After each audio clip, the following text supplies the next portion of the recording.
All right, ready to go? Yes, are you ready? Right. Okay, good evening. Order this special meeting for council. Please, pledge allegiance to the flag of the United States of America and to the republic for which it stands, one nation, under God, indivisible, with liberty and justice for all. Please all join me this evening in a moment of silence for Chris and Mike Donnie, who lost their son Andrew about a week and a half ago now. Chris and Mike have been involved in the community for decades, and it's just tragic here passing their son. So please join me in a moment of silence. Thank you. This meeting is being held in compliance with the New Jersey Open Public Meetings Act and advertised in retrospect in the bulletin board downstairs and in all borough social media accounts.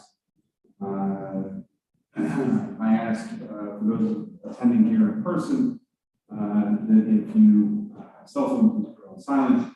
If you need to speak to anybody while we're conducting business, please do so outside of council chambers.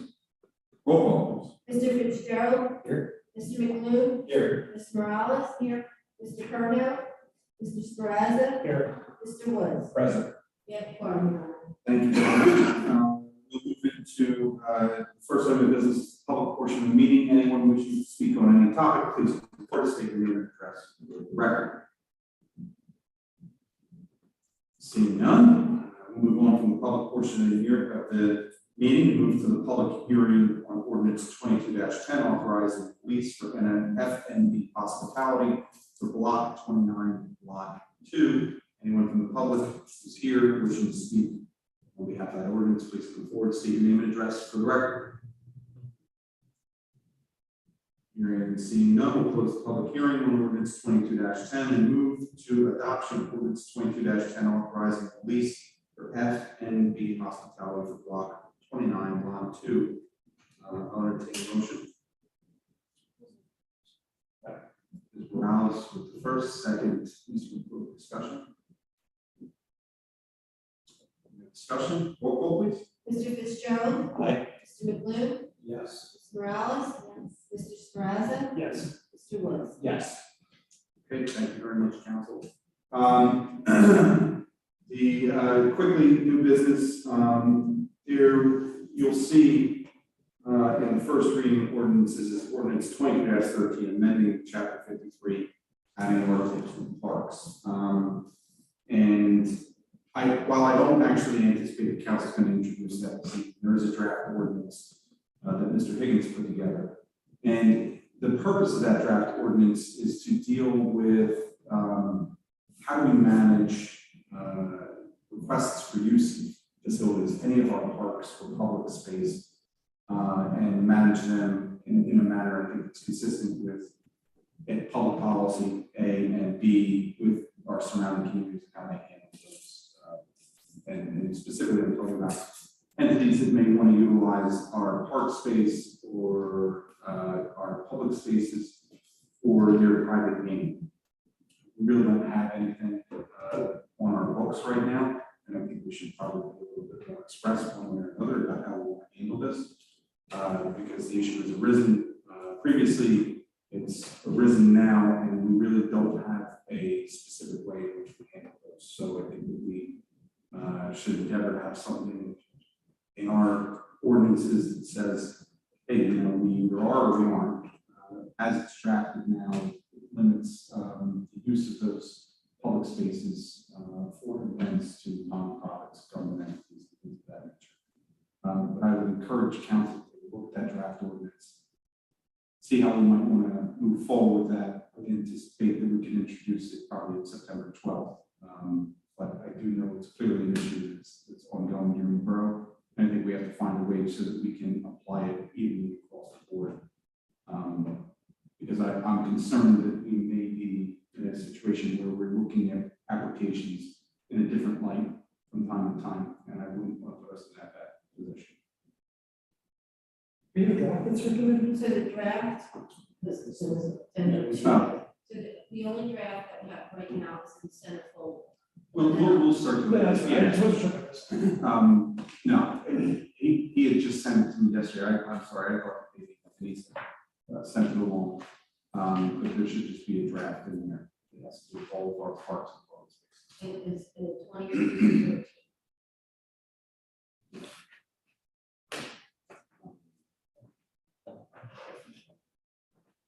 So, that's all, I mean, I have it on discussion, I don't know if anyone wants to talk about these issues now, take a look at the ordinance, and we can talk about it at the next meeting and carry it for his old business. Somebody else can move this one forward. I would just say that's something that's always kind of bugged me, is that it's at the whim of council. And future councils and any council, where you do it. And there's no, it's clear with discretion with, I'd love to bring some parameters to the rules of the road to what the expectations are. I just think it opens us up to exposure to, you know, allegations of discrimination or unfair dealing, and, you know, we're gonna have a redevelopment which is going to occur. It's gonna be a lot of public space, a lot of energy, and I just want to make sure, particularly for that area, you know, we have right now a public street that's closed, that's, you know, we have a lot of things going on. I think we should consider those and try and put parameters in place, like you said. I actually, there's part of it that I'm not advocating this, but as close as we can, that it doesn't have to be a council approval for every payment. Because that we kind of bog it down with one meeting a month, and a lot of us guys do it based on professionals. If you check all the boxes, it's a formality at that point. And we have at times I know we actually have. managed it that way, but I think those are the, you know, the slam dunks, the easy ones. As they become more difficult, there's, you know, I just think we need to be a little bit more professional in how we handle it, so it's consistent every single time we look at one of these things. So you're right there. It doesn't need to come to us. We would be the appeal, basically, right? Or if it's an oversized event, that's gonna take a disproportionate number of municipal resources. Correct. And I mean, that brings up a great point. These events, you know, we kind of just play it by ear, but we have overtime associated with it, public works. How do we account for that? How do other communities account for that? I understand when it's our event that we're running, or our task force is running, that we are involved in, we're eating that, we budget that. But for other events that are occurring, Mystical May and things like that, that aren't our events, but they're requiring our resources. And I'll bring them up to single them out, just that's the first one that came to my mind. How do we manage that, I right? was thinking the food trucks, one most recently. The food trucks, yeah. Not that there's anything wrong with the food trucks, but it's making sure we have the professionals already looked at it, made a determination at a certain point. And Yep. whether that's a good thoughts or not, it's up to them. So, you know, any other thoughts? I do think the, perhaps the form needs to be looked at, and just make sure it's comprehensive, have all the different concerns. I think some of the frustration is individuals think the forms are completed and then the requirements are asked about that are not on there. You know, the budget, things like this that aren't there. So again, I haven't started the form recently, but you know, the different types of organizations have checked different types of boxes. To me, it all needs to be on that form, on their objective, and that drives the process. My 2 cents. Yeah, I mean, I think creating a form, creating consistency in applications is what we're looking for. And then, for like yard sales, is there like a rule of frequency of how often you can do it? Yeah. Just, again, I don't want something to be leveraged or applied to the situation that we would decide to have private businesses do these things we thought that was in our best interest. Certainly, I think that wherever we have established for yard sales, you know, we would, if we go down that route, have to apply that. We can't have yard sales. Saturday, I mean, even though some people probably haven't, read that. Yeah, I mean, think that's, I think it is a little bit different because they're using their own. Yeah, Like, a to me, it's more- standard nonetheless. again, if we decide to let private businesses use public spaces, now's the time. The frequency, you know, the yard sale once or twice a year. It can't be every month then. Except for, you know, or even. We'll take a look at that draft, Denise, if you just circulate that, and then we'll, you know, if there's questions or concerns. I can say one right now, just for something to think about, is allowing for-profit entities to do it, they reimburse for overall costs. To make it a process. Sure. I mean, you know, there's no reason we should probably disallow someone, but. For, Yeah, I think that's just, that's a difference, right? There's an application fee that's based upon what you're proposing and what we think the borough resources are gonna be for that. And I think that, if we're moving in that direction, then that's what it is, it's $1,000, that's what the cost is. And for nonprofits, maybe that's waived, or for, clearly, for things that we're involved with. Yeah. It's not, we're not charging ourselves that, so yeah. just take a look at it. Mr. Higgins took some time and put something together, and I have another copy before I copy yours.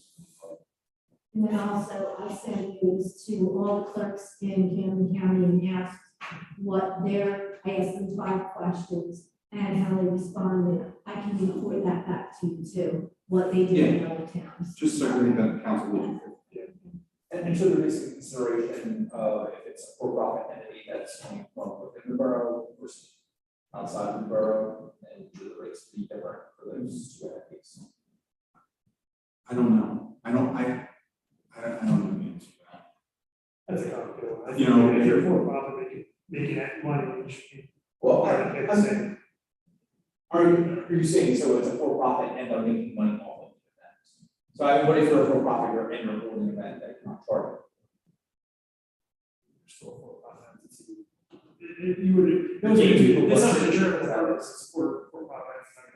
If it's a charity, if it's associated with charity, the charity, yeah.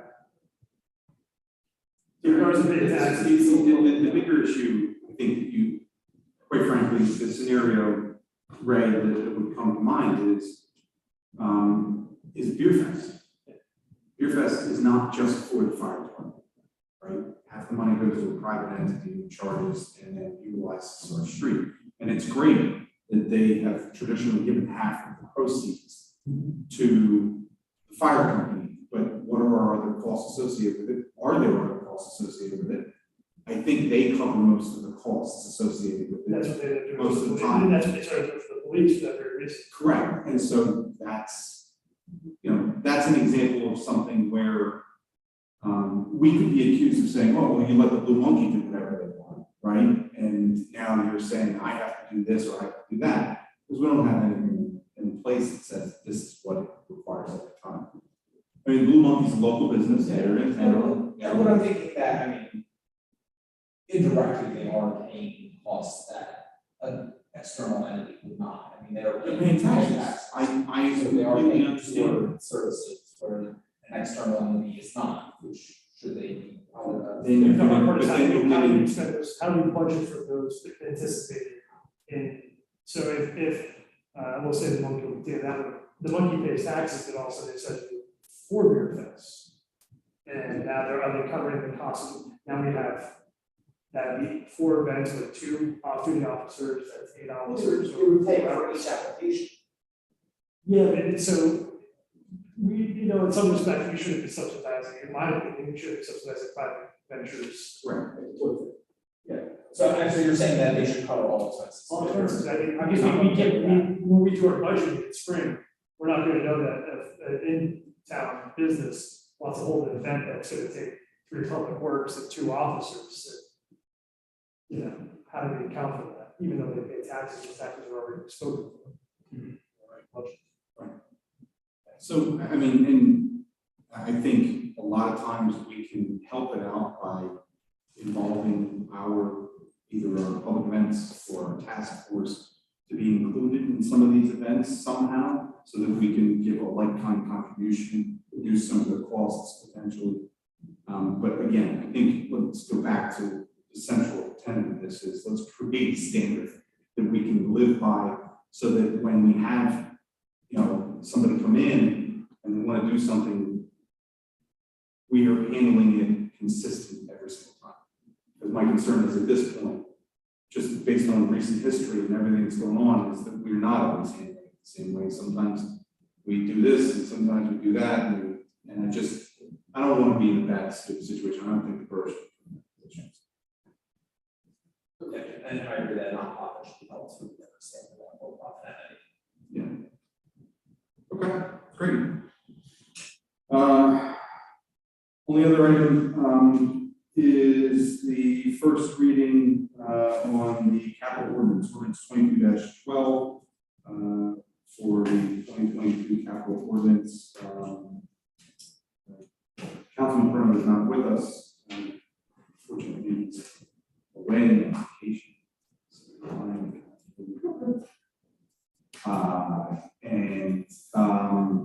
So he's not going to be able to make the meetings. He and I spoke, met with Denise Knowles, have put together the capital budget based on the needs. Only those needs, we're looking at a very near term, 2022, early 23. We did not do a long-term capital plan because we're trying to manage the debt and our debt service on each of our existing assets. Denise Knowles was very helpful with this, so we think it's affordable. It's going to be helpful. So I'll entertain a motion to introduce ordinance 2212, the capital ordinance. So good. First, Mr. Woods. Second. Second, Mr. Fitzgerald. Discussion on introduction. Hearing none. Roll call. Mr. Fitzgerald. Aye. Mr. McLeod. Yes. Ms. Morales. Yes. Mr. Bradford. Abstain. Mr. Woods. Yes. Okay. And I don't have anything else in the agenda this evening. I will, unless anyone has anything else that we should discuss this evening. I'll entertain a motion to adjourn. So, second. First and second, all in favor? Aye. Opposed, abstentions.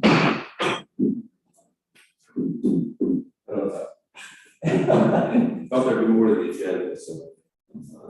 Yeah, absolutely, not a problem. I don't need to be